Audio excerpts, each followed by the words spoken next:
Mace থেকে খাবার খাওয়ার পরে এসে আমার এই বন্ধুদিকে সাথীদিকে রুটি নিয়ে এলাম। সবাইকার তিনটা তিনটা করে রুটি। হ্যাঁ, আমিও রাতে অবশ্য রুটি খাই। আমার বন্ধু সাথীগুলোকেও তিনটা করে রুটি খাওয়ানো হয়ে গেল।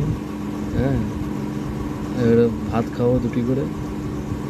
যেহেতু রাতে আমাদের সঙ্গে থাকে, এখানেই শুয়ে থাকে, আমরা ডিউটি যেখানে করি সেখানেই থাকে, আর অ্যালার্ট ডিউটি করে এরাও।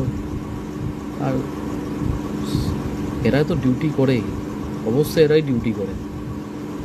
এরা পুরো রাত দিন জাগে, কোনো কিছু হলেই পোকামাকড় দেখলেই এদের ভুগতে থাকে। আমার খুব ভালো লাগে কুকুর।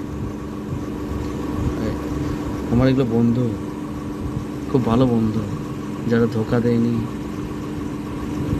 যারা সাথে থাকে। চলো ভাই।